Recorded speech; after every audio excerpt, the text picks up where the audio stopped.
The Earth people who can think are so frightened by those who cannot. The dead. The dead.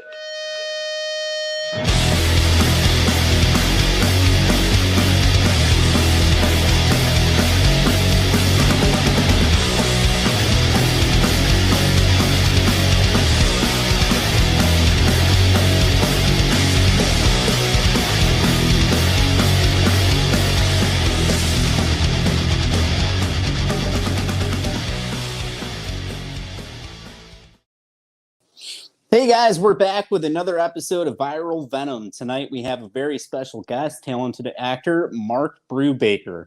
Before we bring him out, we have to give a special thank you to the B-Movie Monsters for allowing us to use their song Plan 9 in the intro of our show. Thank you guys. The B-Movie Monsters are available on streaming platforms all across the universe. Download their newest stuff and share and all that good stuff. Yes. Yes. All right. So, just to mention also, Michael Claude Thomas from the B-Movie Monsters did write our theme song for Killer Pizza. Yeah, and we'll be live with Michael Claude Thomas tomorrow night at 9:00 p.m. Eastern. So tune in. It's a live interactive show, if you could believe that. You can leave comments, ask questions, interact with us live on air. Michael's a pretty busy guy. We don't get to have him on too often. This is the first time we've actually gone live with him. So it'll be pretty fun. Tonight we have, as I mentioned before, Mark Brubaker, talented actor that will be appearing in Friday the 13th Blood Loss and Killer Pizza, as well as a bunch of other cool stuff that he does. He's appeared as NOSFERATU a couple times, so we'll maybe get to ask him about that. Yeah. And then see what he's up to tonight. So without further ado, The man of the hour. the man of the hour, The myth, the legend. the myth, the legend, the man himself, Mark Brubaker. There he is. He's Oh my God, it's Mark Brubaker. It's Mark. Hey. I told you he would be here. Mandy didn't believe that we had the real. That there is no way he's going to get Mark Brubaker on. But Yeah, I was like, right. "Yep, he's coming on with it." She said, "The real one." I said, "The real one," and Yeah. here he is. Not the- Still not convinced. Does the mustache come off? No, it doesn't. Comes off and No, not the real people Mark. try to put. Well, when I did the Nosferatu character, that's so funny you said that.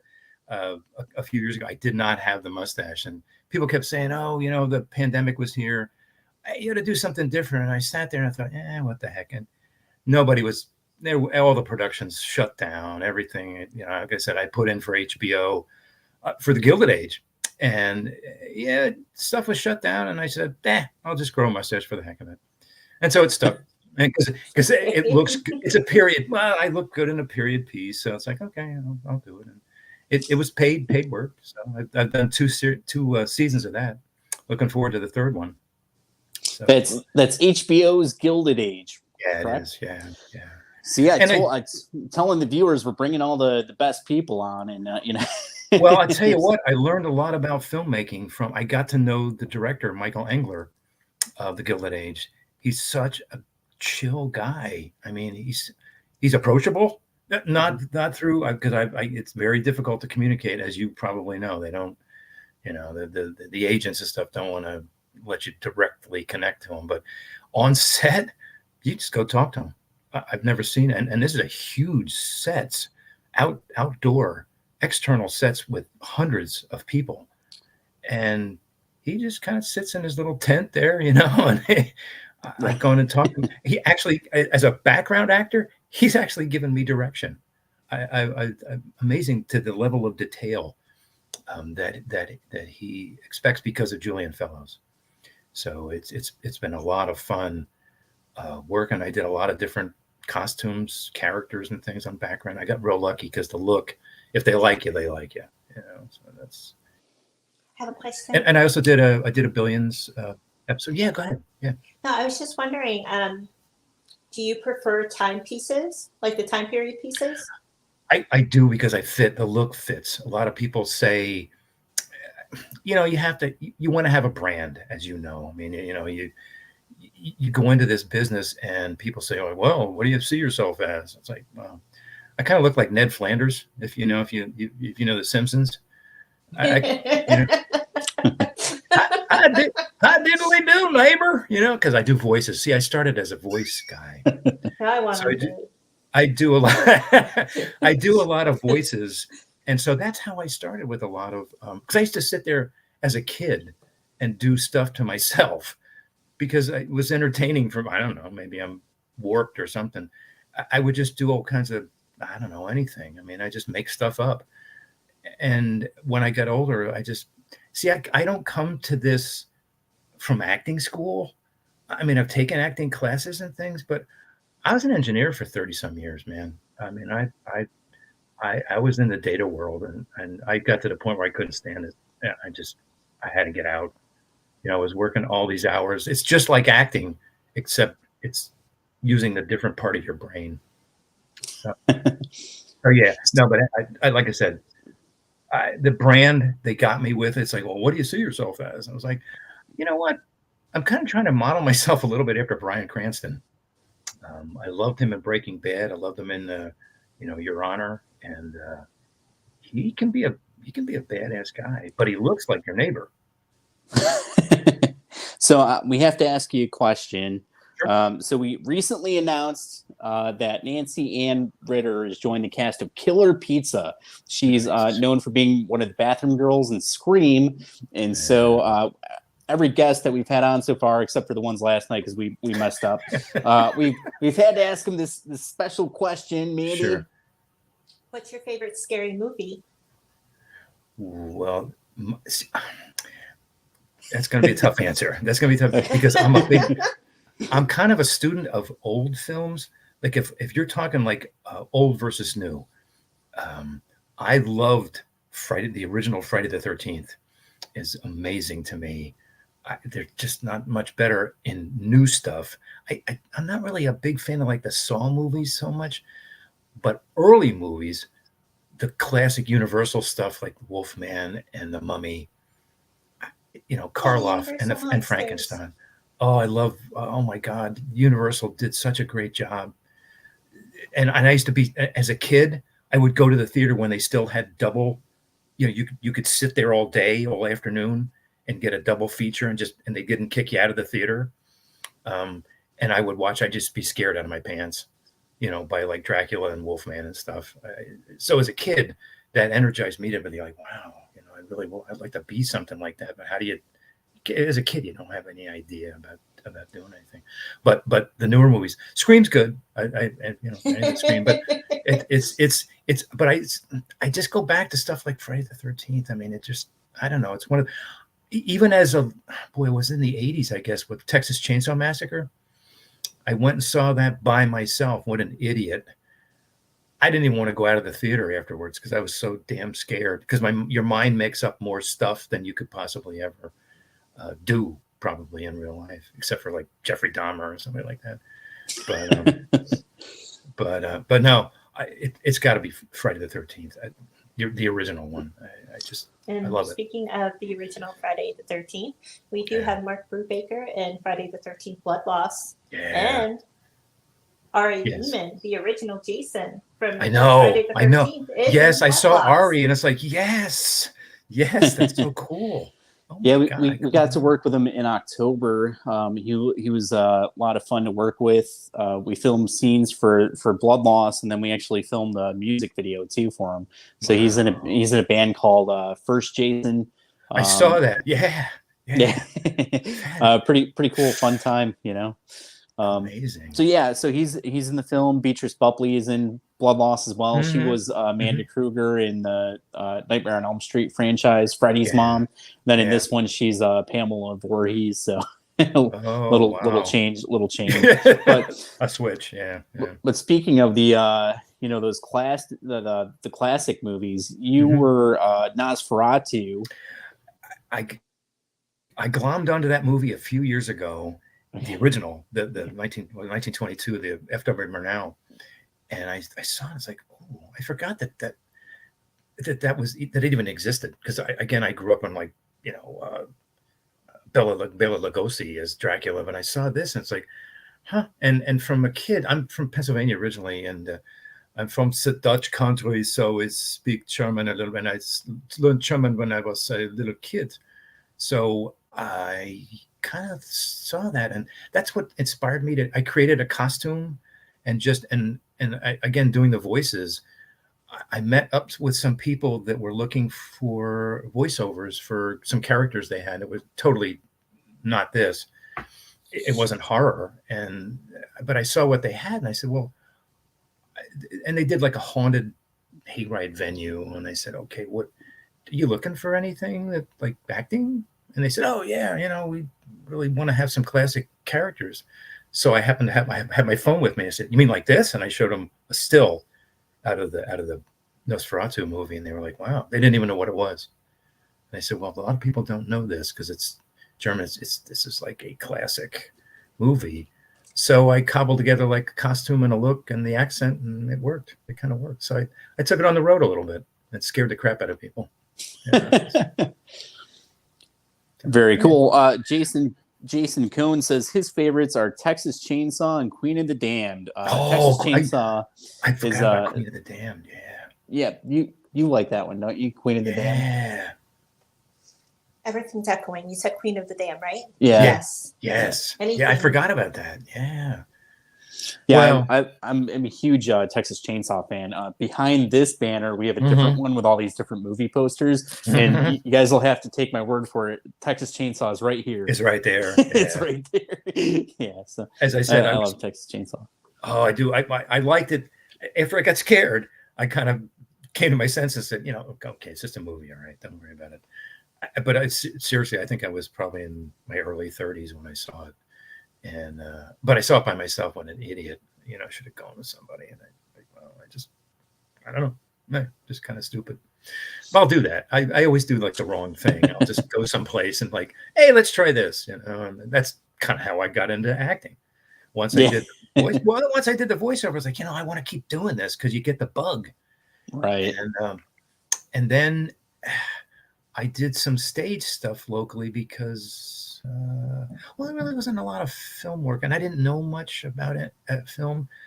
I knew I kind of wanted to do it, but I didn't know how to audition, and I had no formal acting training as such. So I took some local classes that, in fact, I'm still in. I took them again. I kind of take them for refresher courses at a local community college, and the instructor is excellent. She's just excellent. And encouraged me to keep going because it's like, hey, can I do this? And she said, no, you'll be fine. You need some, work here and there. And so I'd taken an improv class and just a regular, straight acting too. And then I took some, what did I do? I took some private acting classes locally. There's some good stage people that have a lot of Broadway experience. And I just got to the point where I didn't know how to audition, because that's a whole separate thing. You can act, but when it comes to auditioning, it's a little different. And so I quit the acting classes and just went out on my own and said, if I'm ever going to do this, I'm going to have to learn this. And I sucked. Oh my God, it was terrible. I couldn't get anything. But I started to watch how the people who did get stuff, what they did, and just watched, and I learned. It's basically, you kind of take a crap on stage, and you leave it all there, and if they don't like it, they don't like it. If they like it, that's good. And you have to get used to it, of rejection, and it's not personal. It's not personal. So, and I started to get leads. And when I realized that, it's like, just be yourself, just go do the part, put yourself in it as what you think the character, and you do enough analysis of it. And I played a local, a bad guy in a local murder mystery. And then I got Scrooge. I played Ebenezer Scrooge they did Christmas Carol locally in Saratoga Springs. I live about 15 minutes south of Saratoga. And it was nice because it was an immersive theater. So you had the audience right around you, which is different. It's not that you're on a stage in a proscenium and you have, an audience looking at you. It was kind of nice to have an audience that you could go actually touch them on the shoulder, and nobody, as long as everybody was okay with that. And then I got another lead, a pretty good Irishman in a play that was good. It was a 2-person play. And after that was the pandemic, and it just kind of died. Stuff, there just wasn't much. People were doing stuff on Zoom, but it wasn't a whole heck of a lot. So, and then, when it started to pick back up, I started to, again, I got the Gilded Age. I did White House Plumbers. I did a Billions episode for HBO.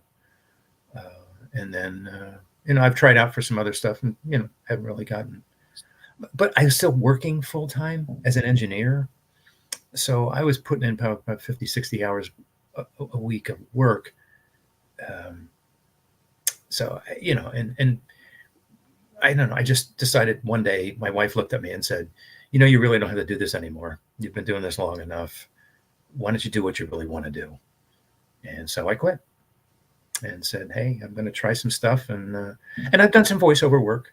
I've done, I have some good demos, and I've done some narration. I've done some character work and things like that. I love doing voices of all types. And so that's where I am today. What I'm trying to do, you'll see in the background here, it's a total mess. I'm trying to change. I have a place where I can do some reels and shoots and stuff, but it's not conducive to it. So I'm changing. This was my computer room before, so now I'm cleaning all that up and changing it over into a studio, basically, so I can actually do some quality work. I have good microphones, and I use Audacity, and I do all that kind of stuff.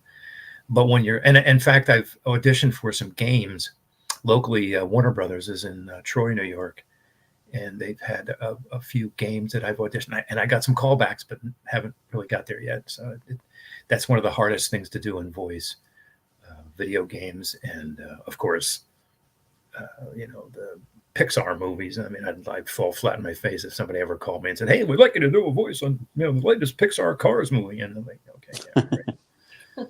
I do it for free. I don't care. It's because it's just so much fun. So, anyway. Hey, Pixar, you heard that here. Pixar, he's waiting for you. Are you kidding? Yeah. Well. Jason says it's solid advice. He's a background he's a background actor, and it always asks that question. I think he's referring to you saying just be yourself and just that be stuff. yourself. Yep. Just be yourself. I mean, it's easier with background because it's just like, hey, stand over there, walk this way, come down here, look like you're afraid, whatever it is. You don't have lines. You have no lines, but you still have to act. And, the better you are at that, the more they'll notice you. I got in a lot of screen time on the Gilded Age season 2. It's just because I now understand what to do when you're on set. And I didn't know any of that before I showed up the first day. So it's taught me a lot. And we had all kinds of shoots, overnight shoots, where they'd start you at 9, 10 o'clock in the morning, and you'd be done at 4:30 the next morning. So it sounds like blood loss. Yeah, it is. Well, no, a lot of it is. And it's funny because being an engineer and a network guy, I was used to that. People would say, "Oh, are you sure you can make the 4:30 casting call tomorrow morning?" Like, are you kidding? It'd be like, yeah, this is nothing. I spent 20 hours in a data closet last week, and my wife hadn't seen me for 2 days. So it's if you've done that, you can do this. We had some 4 a.m. call times for blood loss, and some of the people I don't think were used to it, but No. but we had to get in and get it done. You just get it. Yeah, you just show up. Half of it, because they even some of the background people for something like this, it's like, if I committed to that and I told them I don't have a conflict, I'm showing up. But a lot of people would blow it off, and it's like, that's not a good, because I'm sure they're marking this stuff down someplace. Somebody's got well, this guy didn't show up 2 days. It's like, are we going to call him again? Probably not. I mean, I know everybody that didn't show up. If there was someone that didn't show up for blood loss, I know who they were. So, you know who they are. Yeah, it's not a secret. So do you have any questions you want to ask? Yeah, anybody, whatever. Questions, but I can't remember right now. The only thing I do want to say right now is if it looks like I'm looking down and not paying attention, it's because I'm looking at a bigger screen below the camera that we're using. Makes so sense. It's like I can see you better, and this way I was like trying to see if I could read your lips, but you have a really good mustache. Well, the mustache covers everything. You know, that's partly why I grew it. Yeah, and you'll see me looking off screen as well. Tonight we have 3 screens going. So I'm producing on this side, then I'm talking to you here, and then she's looking down there at her device. Some nights we have 4 going, so we use different headsets and things. On my phone too, so I can check the messages and interact with people. So like we're doing 4 things at once. So more arms so we can be an octopus. So I got a hold of, I think, Mandy, you were talking to me about some suggestions for Killer Pizza. And I was able to get a hold of some of the movies. I'm just watching them because some of them I'm not as familiar with as I'd like to be.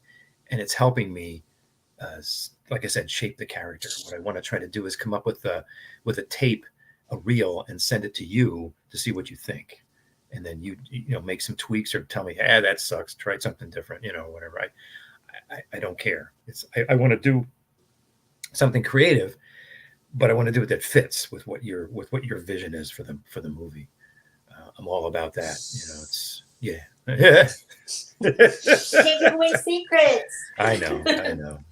And we'll talk about it. Don't worry. Sure. No, I get your character all shaped and everything. And whenever you have a question or anything, like since you're sitting there watching all of these, like the clips and stuff that I had sent you for the ideas, feel free to just reach out and stuff like that to me, and I'll go over it with you, and I'll let you know exactly. Like if you're like, okay, I think I have this idea, I'll be like, I'll let you know if we're on the same page. Okay, cool. That's good because I could use all the help I can get with. Like I said, it's going to be great. Everybody, I think Mark so. has a really interesting character in Killer Pizza. His character's name is actually going to be Vinny the Torch. So you don't want to miss his debut. Basically, with this. Do I have a character name? I've been trying to come up with a good one for you. I promise I will. Yeah, okay. So Mark is going to be in both films, Killer Pizza and Friday the 13th Blood Loss with us. We filmed a lot of Blood Loss in October. We go back to finish filming July 14th for those out there that are keeping track, trying to follow along with it. So July 14th, we go back to finish filming. And then our release date set for September 13th. It's a Friday. We'll probably do like an early screening or something like that. Something nice. Fun. Yeah, that would be great. The overall process for each film might be a little bit different. Just a heads up. Sure. I think she mentioned that to you before, but yeah, but it's I think you'll have a good time, meet some people, I'm looking forward. I'm looking forward to meeting a lot of the folks. I mean, I'm kind of in awe. Like I said, Walter Phelan. Holy crap! So Killer Pizza has Walter Phelan. He was Dr. Satan in House of a Thousand Corpses and The Devil's Rejects. And he was in. He's an award-winning FX artist. He worked on either acted in / did FX for The Mandalorian, the Marvel films, Goosebumps. He was in From Dusk Till Dawn, Wishmaster, Leprechaun 2, and then just on and on and on and on. Tales from the Crypt, Charmed, X-Files, just keeps going. But Walter Phelan, Tom Glynn, he was Kringle in Creepshow, the TV series. Nancy Ann Ritter was one of the bathroom girls in Scream. Al Burke was an actor and wrestler. He was in the WWF. He wrestled Andre the Giant, the Road Warriors, and Ultimate Warrior. And then, he's been in like every music video ever made. He's worked with Eminem and Lindsay Lohan and LMFAO and Toby Keith, and it's just, on and on. That's awesome. That is so. Tom Glynn fought Jean-Claude Van Damme in the Blackwater movie. Yep. Yes. L's also known as Punchy the Clown from the Killjoy series. So he's, The Wedding Singer. He's in The Wedding Singer with Adam Sandler and Drew Barrymore. I don't even know. I saw that. No, I saw that. It's like, oh man, that's cool. That is way cool. Yeah, he's pretty He's done a lot of cool stuff. It's impossible to keep track of everything that they've done. I mean, he was in Star Trek too. That just popped into my mind. You know, Yeah, you're right. it just keeps going. So Zachary Scott says hi. Walter, though. Excellent. You start going over everything with Walter, and then you find out, like, he's like, "Oh, wait a minute, I did this too." Oh yeah, wait a minute. I met. There's like 10 other things that I didn't mention. Yeah. Well, I knew he had worked on Thor, but he was like, "Yeah, no, I worked on like all the Marvel movies." I'm like, "Oh, okay." You know, or yeah, we were working on The Mandalorian one time, and I'm like, you know, it just keeps going. Zachary Scott says hi. Zachary's filming a scene with us in July for Friday the 13th Blood Loss. And Damaris is here, and she will be filming with us in July as well. Hey, guys, thank you so much for checking it out. Let's see. Jason says, Mark reminds me of J.K. Simmons. I worked at PG on Juror number 2 one day with him. That's pretty cool. Yeah, very cool. J.K. Simmons. Oh, my God. Yeah. Well, I used to watch him early on in Law and Order. And he deserves the accolades that he's gotten. I mean, the Academy Award that he won was well deserved. I mean, he's one of the kids we just announced for Blood Loss did a day with, or I don't know if it was a day or what he did, but he was in Law and Order to some capacity. It's I'm not sure if it was background or if he had a different thing going, but. Well, I work with a few. Yeah, I work with a few people that have been in Law and Order, and it was background people, and it was it's one of those things where that's the back of my head walking down with It's a good start though, for a lot of them to get that experience and have that credit. We could still, for being an indie film, we could still say like, hey, they've had experience. They worked on Law and Order. They worked on Civil War. They worked on Guardians of the Galaxy, or whatever it was. But well, and I was able to, even like I said, on the Gilded Age, I've gotten one waiver. I'm still non-union, but I'm just working steadily toward SAG status. So I'll get there one of these days. It just and there's multiple ways to get there. I think they made it a little tougher with all the strikes, and I noticed the last time when I was shooting in Philadelphia, they were starting to scan people, and they were paying them something. I don't know what they paid them, but a lot of the people came back on break and said, "Hey, did they scan you?" And I was like, "What do you mean?" And I was like, "Oh, well, they didn't say what they got paid," but I said, "I don't know if I'm really down with that, because you're kind of giving away your image."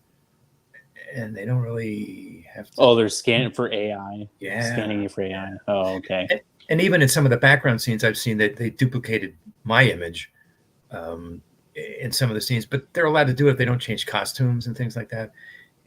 But once they digitize you, seeing it from the IT perspective, which was my world, I mean, once you're captured, it's never going to go away.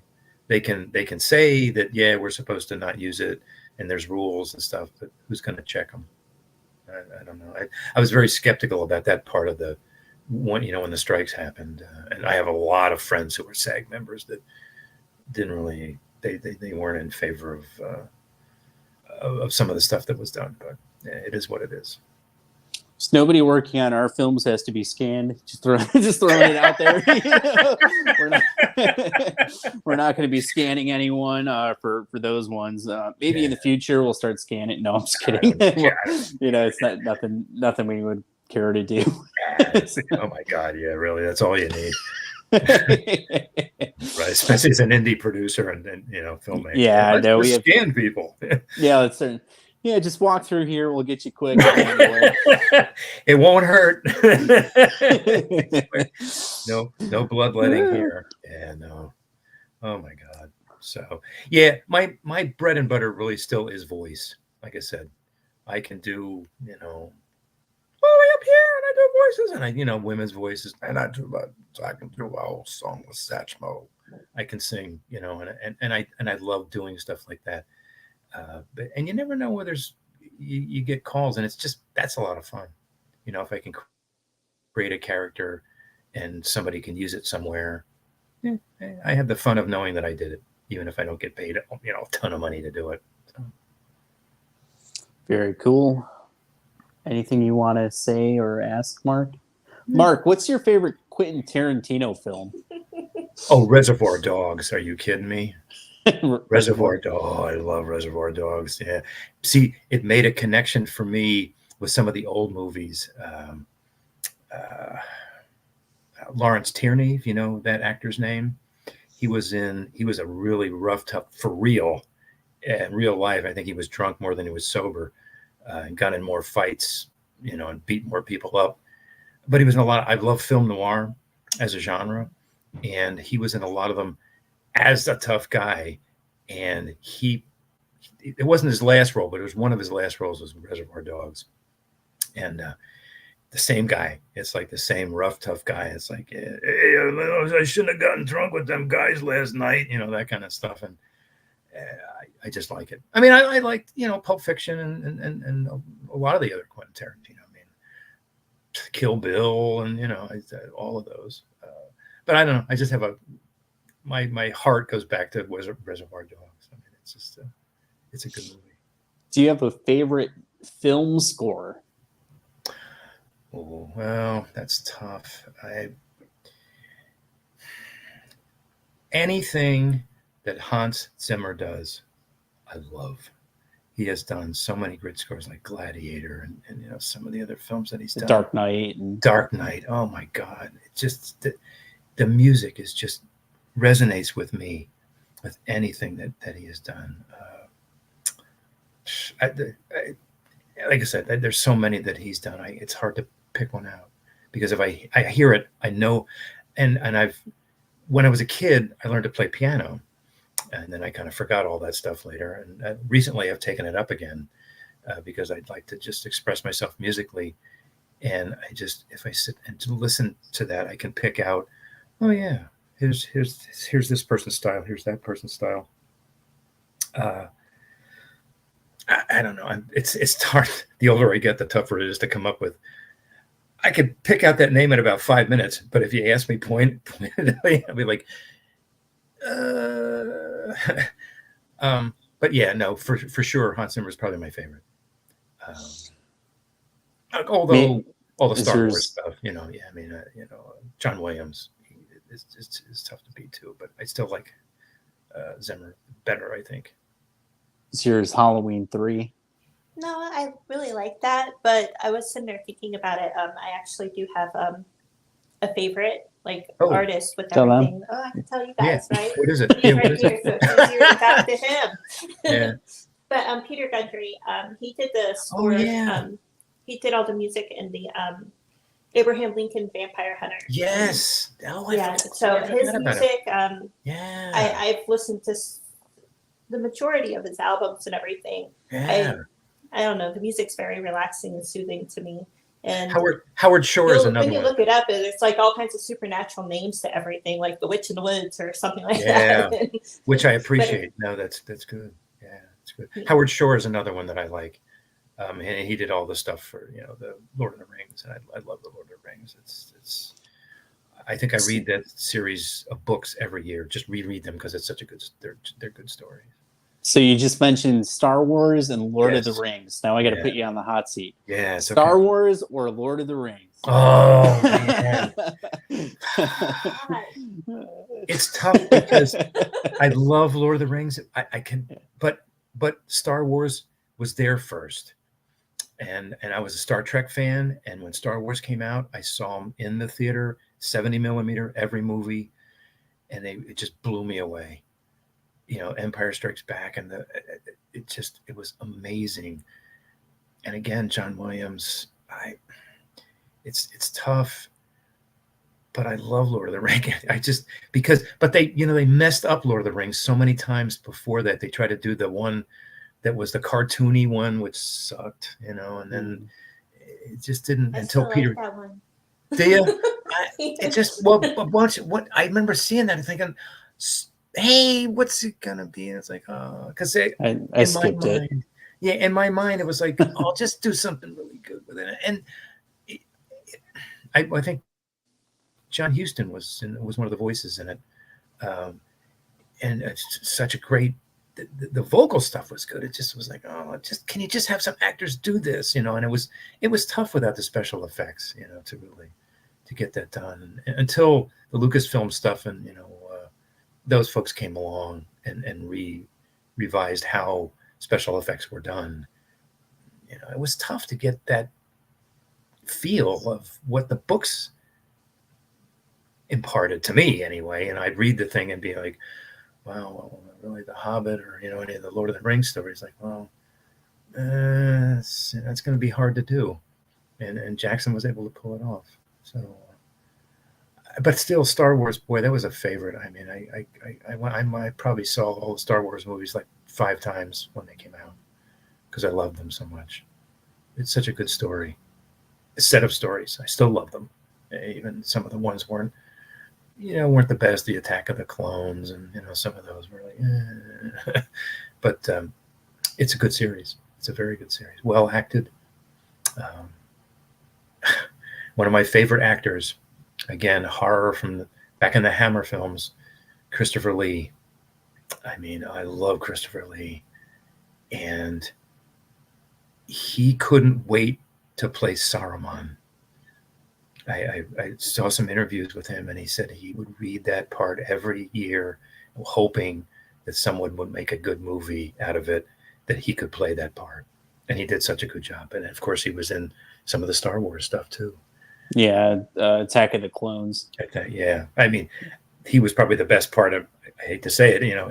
No, yeah, he probably was. Yeah, as Dooku and stuff. Yeah, but no, I appreciated him so much because he did span so many years and such a great actor. I loved him as Dracula. You know, and then they would trade back and forth. He and Peter Cushing would trade back and forth. Okay, I'll be Van Helsing in this movie. You be Dracula, and then the next movie we'll switch. You know, and they somehow made it work. Yes, I agree. Amazing human being. He could have been a real. Yes, I am totally in 100% agreement with that. I would have loved. There's not too many actors that I would like to have met, but he would have been one of them. I didn't, and I've met some, but he would have been one that just, to me, kind of blew me away because I knew him from the 50s. You know, like I said, those Hammer films that he made were just, again, scared the crap out of me as a kid. So, yes, I am that old. Yeah. I have a question. Okay. Yeah, go ahead. Do you like Vincent Price films? Yes. Oh my God. Vinny's another one. Yeah. Actually, I just watched a film noir with him in it, playing kind of against type. Laura, if you're familiar with that old, it's what, a 1950 or film. And any of that stuff. I mean, The Telltale Heart. Again, I grew up watching Peter Lorre, Boris Karloff, Vincent Price, Christopher Lee, and all those movies. I loved all of them, you know, and they're really, really, really great actors. I mean, Vincent Price was. I love him and stuff like Dr. Phibes. Yes. Oh my God. But he wasn't afraid to make fun of himself. That's what I like about him. He had a really good sense of humor, that he didn't care. You know, he just liked acting and was very good at it. You know, as another. I think my favorite Vincent Price film was The House on Haunted Hill. Oh yeah, I get a really big kick every time I watch it. Yep, I liked him in House of Wax too. I love House of Wax. The House of Wax was a really good one. Yeah. Oh yeah, he would have been another one that would have been interesting, just to sit down and have a conversation with. Yeah. Oh my God. It would have been. Thank you, Phil. Yeah. Phil says good luck tonight. Phil Herman from Unearthed. Yes. Jacker 3. Nice. Thank you, Phil. Well, speaking of Phil Herman. Oh, Phil. Speaking of Phil, if he's still there. I got a present. Oh, no. Cover me. God. It's the last thing we need. We got something here. Hi. She hasn't opened it yet. She's opening it live on air. I am. Off screen. So I got this in the mail. Well, you guys show it to them. They can't see it. Oh, cool. What? I am going to show. I just want to make sure it's protected. All right. I will say you guys have had some of the gift. You guys have had some of the coolest perks I've seen, which is it's what is it? 88. 8mm. 8mm. It's Nicolas Cage movie. Film? Yeah, nice. Phil Herman sent that to us. Thank you so much, Phil. Wow, that's great. Cool. His movie's on Indiegogo as well. Jacker 3. He's got a lot of cool, affordable perks on there. Very cool. Yeah, we try our best with the perks. You really do a good job, honest to God. we try. We've been doing it for a little while, and so we kind of know like what works, but then we try to like improve on that. Like, hey, what if we did that and gave them this bonus thing, or there's always something, right now, if you donate $50, you get whatever perk you pick. Plus you get an autographed photo from Tom Glenn, which is normally $50 on its own. Then on top of that, you get a choice of either one of the DVDs that we have or a lanyard. So you're basically getting like $60 worth of free stuff, and then on top of that, we do the free raffle nights. You get entered into those automatically, and then you can win another prize. So it's like, I think it's a no-brainer. Well, before I hooked up with you guys, I'm an associate producer on some other film that was it's an indie film it's actually finished around the Syracuse, Utica area. And but they didn't have half the perks. I looked at it, I was like, okay, you could be a voice, and I signed up for like an associate producer, and it wasn't all that much money, and I think they weren't I don't think they might have been like $10,000-$15,000. I mean, it was lower amount of money than what you guys are searching to do. But I did it, and I thought, oh, we'll see how it's supposed to come out. I think it's coming out in June, early June.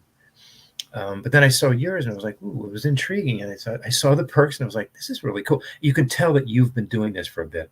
You kind of know what you're doing. Thank you. No, I mean that. We try our best, and we try to give the backers as much as we can. And you do. A lot of these people have donated to us multiple times. They don't just donate once, they donate like 5 times or something. And we try to cut them breaks, send extra stuff to them, or put them in the raffle night and give them shout outs. And we try our best to do as much as possible for the backers. Which reminds me, Friday the 13th Blood Loss and Killer Pizza are both in demand on Indiegogo. You guys could go there right now, donate, help us get these films made. And we have, as we might have mentioned, we have a bunch of cool perks available, including custom merchandise, official IMDb producer credits, unique acting opportunities, autographed items, and more. Get yourself some cool perks. Hit me up on Facebook if you want multiples, and I'll try to work out a discount for you or whatever you want. Yeah. Yes. We got a cool cast attached. We got a cool cast attached to both of them, including Mark Brubaker.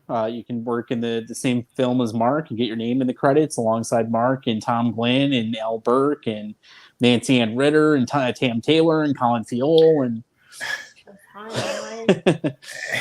it kind of blew me away too with Tam Taylor. I'm not familiar with her comedy, but I've done stand up.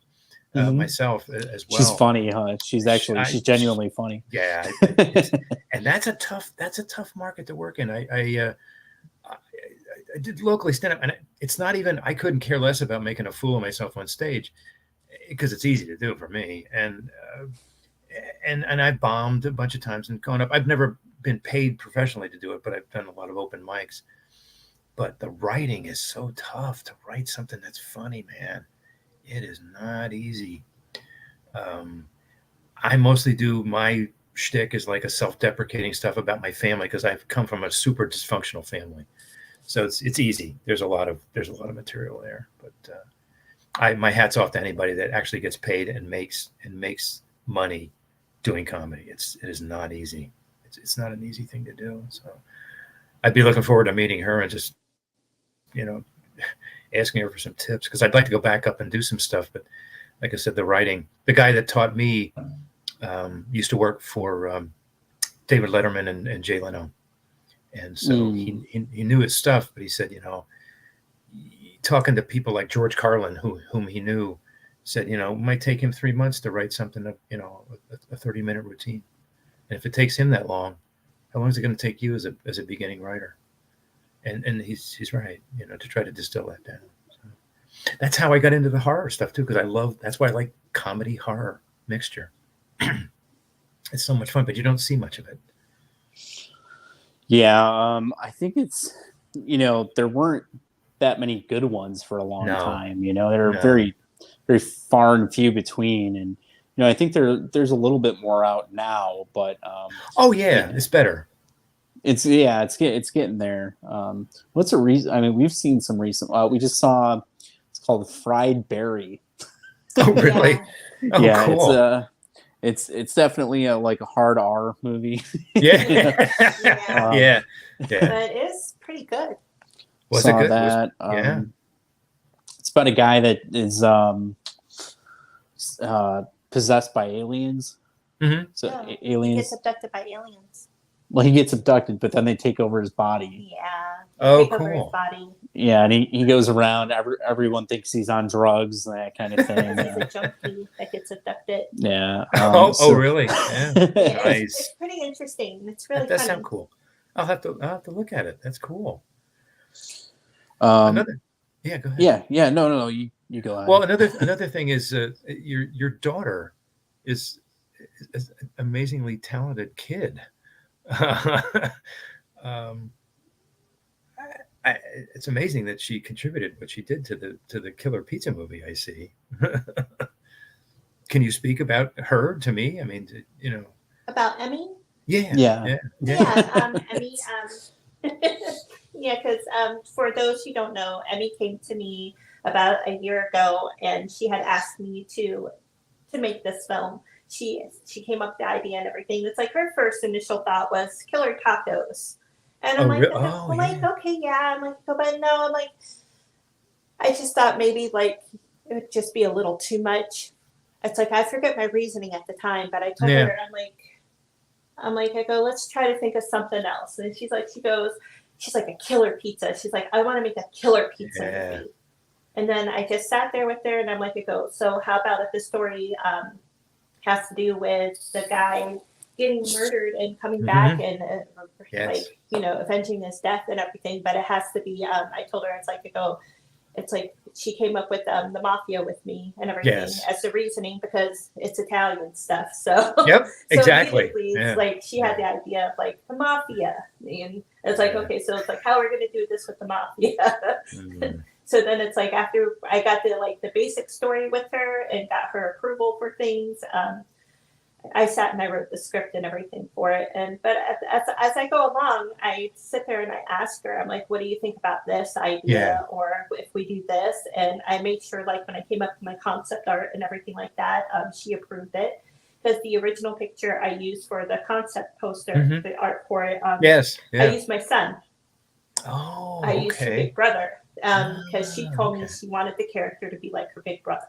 Like that would be the pizza delivery boy. That's Colin. That's who Colin was going to Nice. play. And Colin, when I met Colin on set for when we filmed for Blood Loss, he actually reminded me of my son a lot. So I asked him, I'm like, I heard that he was looking to audition for things and everything. I'm like, I asked Anthony, I was like, ask him if he'd like to audition for, Brandon for the pizza delivery boy. Oh, that is how he wanted to do. He plays the bass in First Jason. It's the band that's fronted by Ari Lehman. Ari Lehman. And so they were on set with us, and we had them do something in Blood Loss too. And so we got to work with them on that, and then the music video. And then I saw he was looking for some voiceover stuff. Oh, right. And I just mentioned to Mandy, do you have something where you need an extra voice or something? Right. And she's like, oh, I think you should audition for this. And then it just it worked out. So he nailed the audition and everything. So we're super excited to work with him. Yeah. And I let my daughter know, and I showed her some of the audition and stuff, and she was really excited about it, because that was one of the characters that was really important to her. Because, like I said, she wanted to put aspects of her brother in it, and there's actually one character that's based off of my other daughter, my oldest daughter, and she'll be that's the counter girl in the film. And that girl's name is Allie. Oh, okay. So we do have somebody cast for that, but we just haven't announced it yet for anything. But nice. She made sure that there was aspects of everybody in it. And what I did is I threw my own spin on it too. The pizza is named after my father. A lot of people ask me if he's named after Anthony, but he's not. My father's name is because I assumed it was Anthony. Oh, okay. No, yeah, it's not. It's not. It's not me, guys. It's not about him. It's named after my father because everybody called him Tony. And then his potential love interest, who's the stripper that teams up with them, her name's Marie, and that was my mother's name. Oh, okay. So when I ran that idea by my daughter, she thought it was the funniest thing. Both of my parents are deceased. My father passed away in 2011. My mother passed away in 2020. So it was just my little awkward way of honoring them. Yeah. And I know that they would have gotten a kick out of it. Oh, that's really awesome. I like that. Yeah, I mean, every step of the way, I sit and I run every idea by her. Then I let her know who's been cast for what part. And it's like Tom Glynn has been on board with us since the beginning, since I started announcing all the artwork and everything for it. And he's been super excited that I had cast him as Tony. So like a year or something, like way before it was ever announced. Way before we announced anything. It's like I just started showing some concept art, and he took interest in that. And then I asked him, that's like if he'd like that part. So he's been on board since the beginning. So I'm really grateful for that. Yeah, that's cool. And I remember the other interview that I did when you had a bunch of us on. I think Tom Glynn was in that. And that's what Mandy was saying. Yeah, he's a fascinating person. He's an amazing guy. And he just seems so charismatic, but he's nice. It's like he just seems like such a decent person. You never know about people, and especially like I said, he's very nice, down to earth. Easy to get along with. I only hear great things about him from everyone. Yeah, we've been super lucky with Killer Pizza so far. Yeah. Everyone seems to be a team player and just easygoing and talented. Well, you know what? Yeah, go ahead. I'm sorry. Go ahead. I was just gonna say, like you said, you never know, kind of, So well, you never do. Yeah. Right. But I've when I got into acting, I mean, they always tell you, the classes that I have taken, they always say, no, don't be critical. Try to be positive. If you're going to critique something, and that's just how most people that I've acted with, and I've acted with some professional people, and they're just like they're there to support you. And we're all in it together, and you want to make the best production, no matter what it is, even a small stage production. You want to make it entertaining, and you can't kind of do that if you have people fighting with each other, and it just doesn't work a lot of time. Sometimes the tension does work, sometimes it's good, but mostly it's not. Mostly it's better if you can collaborate with people and let the egos at the door. I mean, there's no space for that, I find. So we have a question coming in from Gary. How are the campaigns going? And after Killer Pizza, will there be a part 2 cooking up? Wow. So the campaign for both films are going pretty well. We can always use those extra donations to make the movie even better. For Blood Loss, we need to just raise a little bit more so we can cover the cost of the location fees, insurance, and then food for the cast and some extra props and things for when we go back in July. And then we need a little bit more just to get the Blu-rays made, and then we're all set with that one. Cool. Killer Pizza is almost completely funded, and then what we'll do is we'll start reaching for those bigger stretch goals so that we can just add more effects and things to it and film for longer days and that kind of thing. What about Killer Pizza Part 2? Anthony actually holds the key ingredient for that. I don't know what that means at all. and what is that? Yeah. It's actually a secret about his character for the film. Oh, really? So, oh, cool. Oh, nice. I didn't know either. I'm finding out just like you guys are. I didn't know anything about that, did I? I don't know. All right. Yeah, there you go. So maybe there's a part 2. That would be nice. Yeah, that'd be cool. Does Mark die in part 1? Because then he can't come back in part 2. Oh, I played. Dies. Yeah. Everybody dies. Everybody dies. One of the first parts I had on stage, as I said, it was in a murder mystery, and I died twice. It was like it was a play about a play, so I died the fake death, and then they really killed me because they hated me. So I got to actually die for real. And it was confusing to people. They didn't know which, it's like, well, which guy are you? But I enjoyed playing a bad guy. I was asked one time, what's the difference between playing a hero, like someone like a Thor or, like a Marvel hero and a bad guy. And to me, a lot of times the bad guy, there's a lot more that you can do. Because you can do anything. The bad guy can get away with almost anything. The good guy has to play by the rules. So sometimes the bad guy parts are more fun. People don't like that because if you get typecast as that, people see you on the street or something. It's like, I hate you.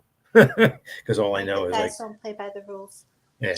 Well, yeah, I guess so. But and the way I grew up, it was, the good guy, is I take it from that Batman movie where it's like, I can't kill you, but I don't have to save you either, type thing. So it's like, yeah. For me, the way I think about it is I don't mix up good guy with protagonist, bad guy with antagonist. Yeah, that's true. I see. Because it could kind of go either way. It could go either way. Yep. You could be a protagonist and do bad things. Yes. Yes. And then what I think is when we think of like the superhero, typically in the movies, Spider-Man, for example, knows that he's trying to do the right thing. Yep. And then the villain, like Dr. Octopus, doesn't know that he's the bad guy. Yeah. In his mind, he thinks he's doing the right thing. He's the good guy. Yeah. No, right, you're right. Right. Yeah, you're right. So it's kind of an interesting thing. And so we were filming Blood Loss, and we have this one actor that's super talented, but going over his character, I was saying this is kind of like what I was thinking. So that's that was kind of part of it. Well, you're right. You're right, Anthony. The these days, especially more, a good role like that, it's never that straight. I mean, I said that, it's because I was talking to actually a little girl at the time who asked me the question, just as like, hey, mister, do you like doing, the bad guy or the good guy? It's more nuanced, and a good guy's not all good and the bad guy's not all bad. And that's what makes it interesting. A lot of times, if you can twist that around a little bit and go like, hey, I thought you were supposed to save the, oh, wow, you kicked him in the ass at the same time. Well, that's not, right. Hey, that's not I think like Spider-Man again. That's a good example. Yeah, he believes that he's doing the right thing, but then when you watch the Venom movies, Venom's like an anti-hero. Yes. So he might eat somebody, but he's still the main protagonist in the story. You're right. And then when you have a character like if you've seen The Walking Dead, you have Negan. Mm-hmm. Yes. Right. So Negan catches up with the main protagonist, bashes their heads in with a baseball bat. Yeah. But to him, he thinks he's doing the right thing. He's doing the right even thing. Though he's the antagonist, he's doing bad things, but in his mind, he's doing what he thinks is right. The right thing for his group of people that he's leading, and it's all from whatever perspective you. Right. Yeah, no, that's true. Speaking of all that, it's one of the other reasons I got into doing any of this. When I was a kid, I had a ton of Marvel comic books, which I unfortunately gave away or sold. Mm-hmm. I actually had two Amazing Fantasy 15s. Yeah, that's a huge loss. That's a big loss. And I used to collect them all the time. And one thing I should have fought my mom more over, but she made me clean them all up and like, you got to get rid of these. And it's like, I had Hulk comics. I had some Captain America. I had stuff that would I would have never had to work a day in my life. I've seen some of the amazing fantasy stuff. So I can't even go to a Comic-Con anymore. I just can't go. Yeah. It makes me sick because you don't want to look at the tables. I don't even want to look at them. Yeah. So for the viewers out there, Amazing Fantasy 15 is the first appearance of Spider-Man, the modern Spider-Man in the red and blue suit. It's a very famous comic book.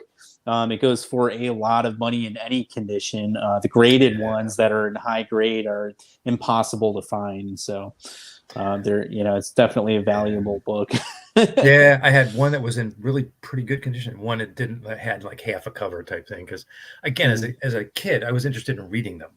I didn't really think about that they were going to be anything, So they came out with a reprint a few years ago. Did they? Really? I think it was around 2020. I mean, they do homage covers and things all the time. Every character has that Amazing Fantasy variant cover. But they actually did a reprint of Amazing Fantasy 15. I scooped it up when it came out. And like a couple of years later, not too long ago, I sold that off, and I got a bunch of money for that one. Yeah, so even the modern reprints are selling. So I saw one that was in really, really good condition, went for like $500,000. I mean, that's crazy. Yeah, one book. For Amazing Fantasy. Yeah. I could kick it's one of those things where, do you have any regrets? Yeah, that was one day I shouldn't have. Yeah. I should let my mom. I have two regrets. That was one of them. Yeah, that was a tough day, but hey, life goes on, and that's the way it goes. But I just enjoyed reading them as a kid, and people didn't understand that kind of stuff, and when they started to really, really get in, and I met Stan Lee actually years ago at a comic convention, and one of the last ones I went to in New York City, and he was displaying a lot of artwork for sale and things like this. A hell of a nice guy. But by that time I had sold the stuff off. But it's just interesting just to be able to stand there, because people knew him, but only really diehard comic collectors at that time. It was before Marvel got really, really big, and so you could actually talk to him. But he was very nice. So were you a big Jack Kirby guy? Yes, absolutely. Yeah, that's all the stuff I like to look at and collect. Yep. But it is expensive. You know what?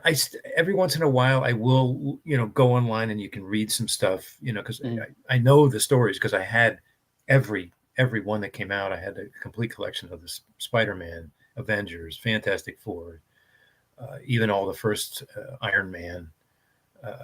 Thor, the Journey into Mystery comic books before it was Thor, and they'd be worth a fortune. But I just like the stories. Yeah. Jason says he loves them in Mallrats. Mallrats was like that first big Stan Lee appearance. Yes. Yep. And then Stan Lee's last cameo for Marvel, I think, was in Miss Marvel. Yeah. And he's sitting on the bus. He's reading a script for Mallrats. Yep. Mallrats of all things. But people know him. And, again, he is a super talented guy and just like to tell stories. And his wife got him into that. He didn't really want to do a lot of this stuff. And she said, you should do this. You're really, really good at it. And so that's when he started. Yeah. He didn't really think it would be anything. Yeah. Yeah, huge fan of those guys: Jack Kirby, Stan Lee, Steve Ditko. Steve Ditko is another one. Yeah, absolutely. He had a lot to do with the Spider-Man, and yes, he did. Very cool. Yeah. Are there any big movies coming out that you're looking forward to seeing? Maybe it's Deadpool and Wolverine, or something there else. There is the Deadpool. Yeah, it was. I definitely would like to see that. There's another one coming out that's supposed to be a spectacular. It's a new Francis Ford Coppola thing, the Megalopolis. Okay, have you heard about that? It's a very complicated. He's used a lot of different things that have come up in his brain. And it's to be determined whether it's going to be like another Godfather or whether it's going to be a flop. But he's sunk all his money into it. It's that much, and there's a lot of good acting in it. But it's kind of a complicated movie. And I just read about it the other day, and I couldn't even tell you what the plot was because it's No, okay. This yeah. this has Shia LaBeouf, Aubrey Plaza, Adam Driver. Yeah, Adam Driver's one of the main characters. Zendaya, she's Mary Yep. Jane in the Spider-Man films. Yep. Very cool. Very cool. So it says it is devastating. Following a devastating disaster, the film features an ensemble cast, including all the cool people I just mentioned. Well, it looks pretty cool. Let's see. An accident destroys New York City, like Metropolis already in decay. Yeah. Caesar, an idealist, aims to rebuild the city as a sustainable utopia, while the venal mayor Frank Cicero has other plans. Coming between the opposing men and their visions is Frank's socialite daughter, Julia. Tired of the attention and power she was born with, Julia searches for life's meaning. It could be cool, you know. Well, the guy that's the mayor is that Giancarlo Esposito, I think is his name. He was he was the guy in Breaking Bad, Gus in Breaking Bad. Okay. He's good. He's a good actor. He's in that Parish also that I've seen a little bit of. Yeah, he's a good guy. He's good. He's a good actor. Yeah. Showing Monkey Bone and Jungle Book and yeah, this guy's pretty cool. Yeah. I was able to meet. Speaking of horror comedy, that Al Goff, who's one of the co-creators of Wednesday. Oh, okay. Yeah, and because he did, he and I forget his writing partner also did Smallville, and they're an amazing couple of guys, man. They've been through like 30 years worth of stuff, and never thought that it would that this thing would turn out to be that good, but it's a good series, like as I say. Cool. Earlier, you mentioned just being yourself on set. Do you have any other good advice for people that want to become actors or start? You know, it's a tough thing. You got to be consistent, and you have to want it. And there's stuff that you have to kind of take care of that people don't like to do. Like a lot of actors are creative people, obviously, so they don't really know the business of it. I think a lot of times, you know, they don't know how to. And I've run my own business, so that kind of comes, you know, it's kind of second nature to me. But I find a lot of actors don't really know what to do and how to maybe market themselves. Sometimes they're very creative acting, but as far as making all those connections, I kind of suck at social media. I really am not very good at it, even though I was an IT guy. But you got to be real good at trying to make those connections and network, even though you don't think it's possible. You got to keep trying to contact the casting directors, and don't take no for an answer. I mean, just because if you can read a script and analyze a script and get your take on it, even though you may not get the call back this time, if you've got the basics down, you'll get it after a while. You just got to be perseverant. There's a ton of people out there, and they've made it a little tougher now with like some of the rules and things, especially as I said with AI and some of the changes that were made. But you can still do it. I talk to a lot of people that are working actors all the time in various things, but it's a challenge. It's not for the faint of heart. A lot of times you really have to want it. That's why people have 2 and 3 jobs, the regular working actors, not the small percentage of the people that are really, you know, big stars and things like that. But you can do it. And there's a lot of different ways to do it. As I say, my bread and butter is more of voice acting because it comes naturally to me. I have a good voice, I have a narrating, and I can do a lot of different, you know, character voices and things like that. So you can sign up for stuff like Audible and do, you know, fairly good job. I'm on voices.com too. You know, they'll put jobs your way, but they don't pay as well as they used to. You know what I mean? Some of the stuff is, you used to be able to get $400 or $500 for a job. Now it's 100, 150. So but there's work. There's work there, and it's just to the uninitiated, it's discouraging. But you have to kind of just work through that. But it's not easy. And make friends along the way. I'm telling you, the best thing you can do is just try to network yourself, and and start where you're at. Even small productions. It doesn't matter if somebody gets to see you, and you can put yourself out there. Eventually, if you've got talent and you're willing to keep pursuing it, you'll make it. You really will. I mean, like I said, I've talked to people who are models, who are like a voice, and hey, I only do stage acting. There for a while, it was tough. The pandemic killed a lot of that stuff. But it's coming. It's coming back, but it's coming back in a different way. I think the stuff like the streaming has made it a little bit more difficult because you don't get the residuals like if you have like a hit series, or if you get to be a co-star or a star in a series, you may not get all the money. But really, money's not everything. It's whether you like doing it or not. Very cool. You have anything you want to say? I think we covered a lot of everything. Yeah. Is there anything that we should have mentioned that we didn't mention? Anything you want to promote or let the people know? I built my IMDb page, and you guys are a big part of it right now because those are two things that I count on for acting, and I'm trying to. I'd eventually like to be kind of what you're doing, a little bit a movie maker, okay. But I don't know all the aspects of it that you do, because I have a couple of stories in my head to be able to tell, but I don't really know how to put that on film. I've worked with actually the people I'm taking some classes with. I've looked over their shoulder when they edit. Editing's an art in itself. I mean, I'll tell you, you can make or break something by how well it's edited. I did not ever consider that it was that important, but it sure is. And just where camera angles and lighting and the sound and stuff. There's just so many aspects to it. But that's kind of a goal of mine to do something like that if I can eventually. So everybody out there that's watching, keep an eye out for Mark's Indiegogo campaign.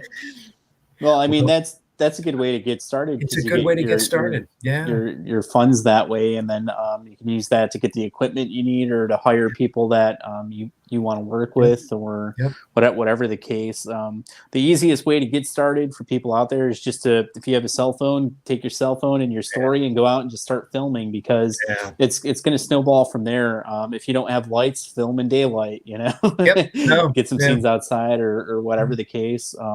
But yeah, I mean, maybe hanging out on,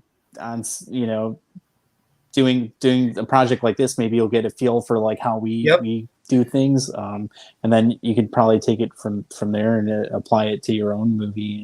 And, some of the people that came to film with us too, had a lot less experience than you do.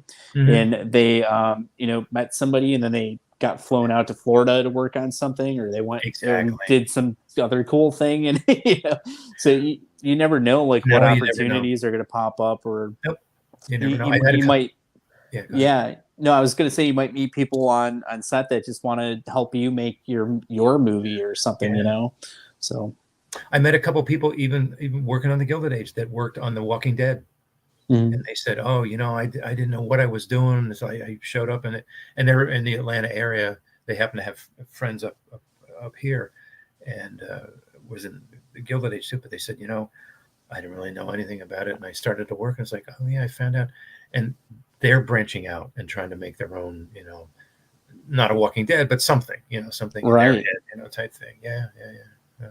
Yeah, and we try to give as many credits as we can to help people. So I might have somebody hold a boom mic for a couple scenes, and then I give them credit for it, because then they can take that to the next project and say, hey, I did audio on this movie, and so I have some experience, and hopefully it helps push people ahead a little bit.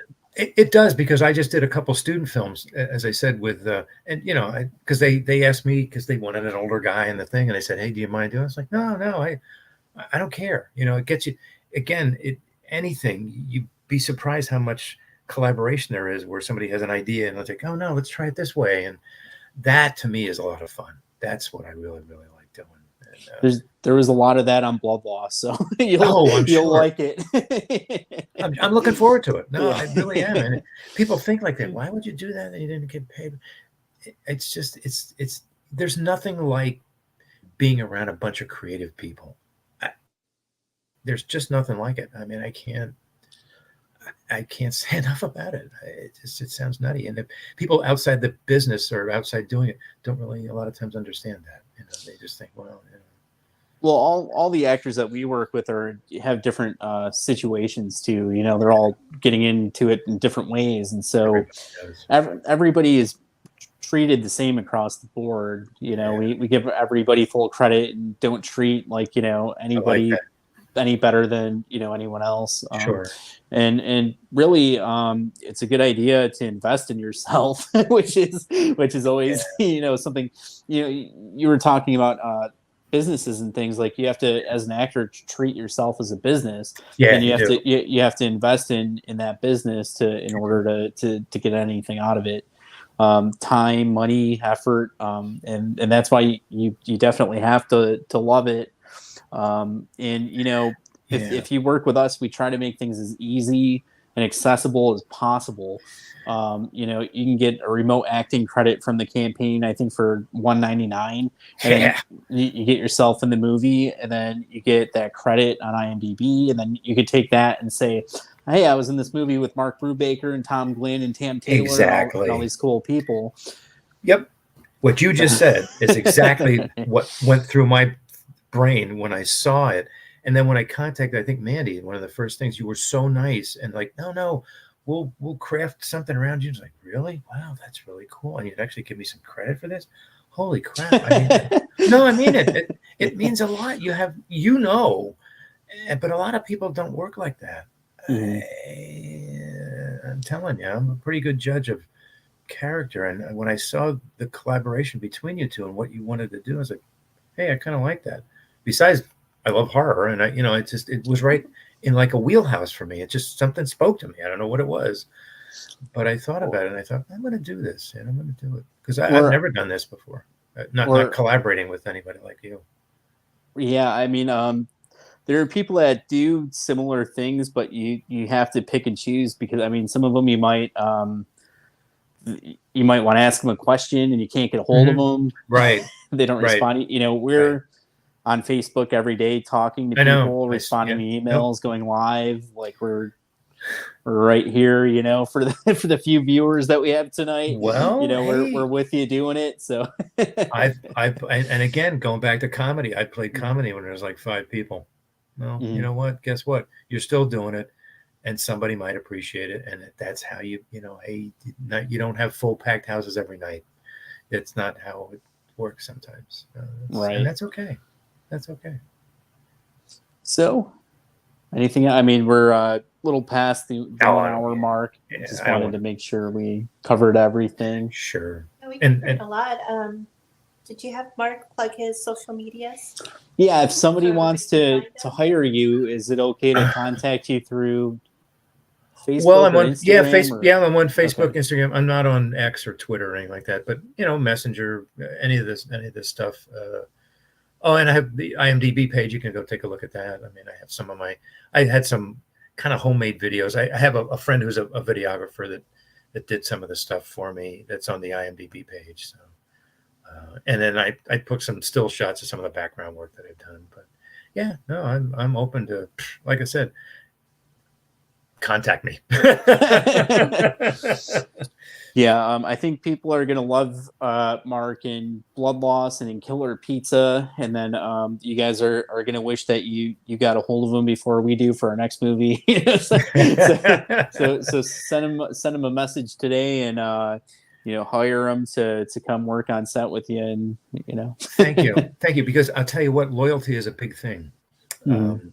I find that some of the people I've met, they kind of have the same crew. They, once you get to trust someone and get to that's something you can't buy with money. That I find anyway, that it's like if somebody says, hey, I'm going to do this, and they do it. It's like, boy, I remember that. I have a good memory. No, and it helps. Sometimes it's a curse, but in a lot of cases, I find it's good. And I used to teach also, and I taught at community college, and you get to read people after a while, and you kind of get to know, like, here's somebody that I don't know that I'm going to trust. But other people, you kind of just, I don't know, you just have a vibe or a feeling. I consider myself lucky that I can do this kind of work, and then I get associated with people like you. Yeah, thanks so much. We feel the same way about working with you. So thank you. Thank you. Yeah, it's mutual. We had nothing but positive experiences with you, and look forward to film. I mean, we'll see you in weeks. I'm so excited to do this. No, this will be really cool. I can't wait to get on set with you guys. So, it'll be fun. It's skeleton crew. We kind of just all help each other and that sort of thing. This is like adding. This is the other cameraman. Yeah, there he is. Yeah.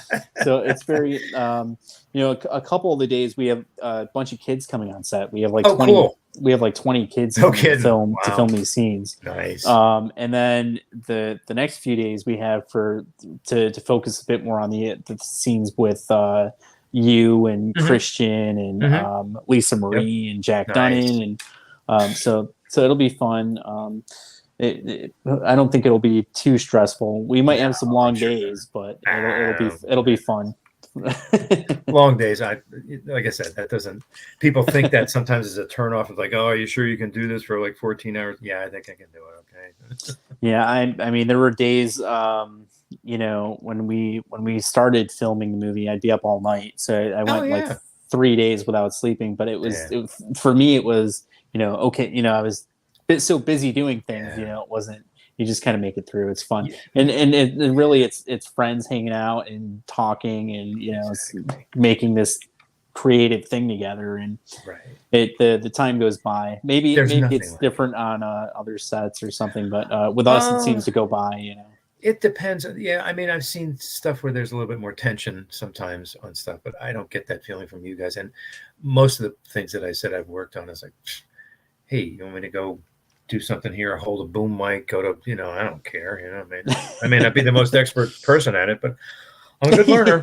I'm a good learner. Trust me. In the tech world, I had to learn it too. So there's nothing I can't learn. So and like I said, I mean, we pumped out credits for people just to try to help get them, the next job or something. No, I get it. But yeah, we appreciate you so much. Thank you for being on with us. We had a great time talking to you tonight. Friday the 13th Blood Loss and Killer Pizza are both in demand on Indiegogo. Guys, donate today. Pick up the cool perks we have and help us get the movies made. Mark Brubaker will be featured in both films. How cool is that? Yeah, I'll tell you what. Super cool. I'm pumped for both of these things. No kidding. And we're back live tomorrow night at 9 p.m. Eastern with Michael Claude Thomas from the B Movie Monsters. He will also be making an appearance in Killer Pizza. We use B Movie Monsters music for all the stuff that we do. So they made a theme song for Killer Pizza. That was their song in the intro to tonight's video, and we use them in the old show that we used to do that we don't mention anymore. This is music for the concept trailer, Killer Pizza. He's super easy to work with, and we collaborated with him on several projects and everything. So to have him write the theme song for Killer Pizza was just fitting, and to have him in the film is going to be super exciting to be. That'll be great. Nice. Guys, look for Mark Brubaker and Friday the 13th Blood Loss and Killer Pizza. You guys better get on it and hire him soon, or else we're going to snatch him up for our next one. He'll be back in He'll be back from the dead in Killer Pizza 2. Resurrection Pizza. Resurrection Pizza. Resurrection of the pizza. So, guys, thank you so much for tuning in. We'll be back tomorrow. And we hope everybody out there has a great night. We appreciate all the support very much. We can't do any of this stuff without your support. It means a lot to us. And that's why we try to give you guys so much back, because it's just we can't do it without you. So we're in this together. We're in it to win it. Teamwork makes the dream work. I'll echo that because, you know, to be able to do the collaboration like this, it's just amazing. I'm honored to be a part of it. And, you know, like I said, it's just cool. There's nothing like it. There just isn't. Thank you for the opportunity. Thank you so much for being a part of it with us. It's nice to have talented, helpful people such as Mark attached to these projects. So what do you want to say? You want to say goodbye? Cool. Thanks, man. Bye. Bye, everybody. Have a good night. Thank you very Mark. much. Take care. Kaufman, yeah, I love Kaufman too. we didn't get to cover him, but it's okay. I do a whole range of voices. I could do a whole night on voices. So we'll go there. Catch me on set, and I'll entertain you. Okay. Have a good night, everybody. Thanks, man. Yeah, thank you. Thanks, everybody.